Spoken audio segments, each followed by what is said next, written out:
اے یعقوب کی اولاد، میرے وہ احسان یاد کرو جو میں نے تم پر کیے تھے، اور یہ کہ میں نے تم کو جہان کے لوگوں پر فضیلت بخشی تھی۔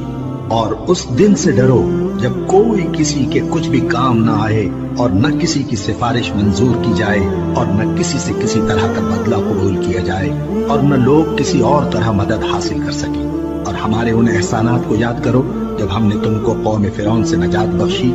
وہ لوگ تم کو بڑا دکھ دیتے تھے، تمہارے بیٹوں کو تو قتل کر ڈالتے تھے اور بیٹیوں کو زندہ رہنے دیتے تھے، اور اس میں تمہارے پروردگار کی طرف سے بڑی سخت آزمائش تھی۔ اور جب ہم نے تمہارے لیے سمندر کو پھاڑ دیا، پھر تم کو تو نجات دی اور فرعون کی قوم کو غرق کر دیا، اور تم دیکھ رہے تھے۔ اور جب ہم نے موسیٰ سے 40 رات کا وعدہ کیا تو تم نے ان کے پیچھے بچڑے کو معبود مقرر کر لیا، اور تم ظلم کر رہے تھے۔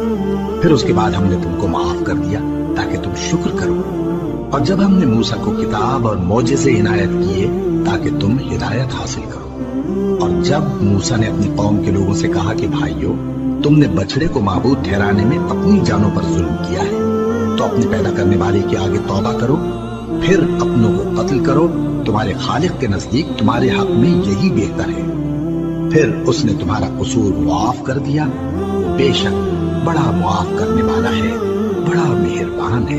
اور جب تم نے موسیٰ سے کہا کہ موسیٰ، جب تک ہم اللہ کو سامنے نہ دیکھ لیں گے تم پر ایمان نہیں لائیں گے، تو تم کو بجلی نے آ گھیرا اور تم دیکھ رہے تھے۔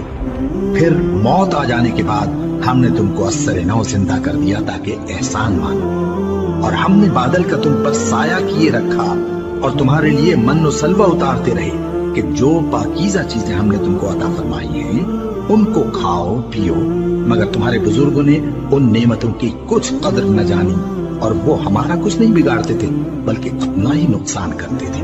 اور جب ہم نے ان سے کہا کہ اس گاؤں میں داخل ہو جاؤ اور اس میں جہاں سے چاہو خوب کھاؤ پیو، اور دیکھنا دروازے میں داخل ہونا سجدہ کرتے ہوئے اور حطۃ کہنا، ہم تمہارے گناہ معاف کر دیں گے اور نیکی کرنے والوں کو اور زیادہ دیں گے۔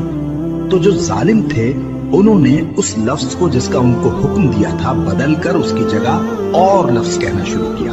بس ہم نے ان ظالموں پر آسمان سے عذاب نازل کیا کیونکہ نافرمانیاں کیے جاتے تھے۔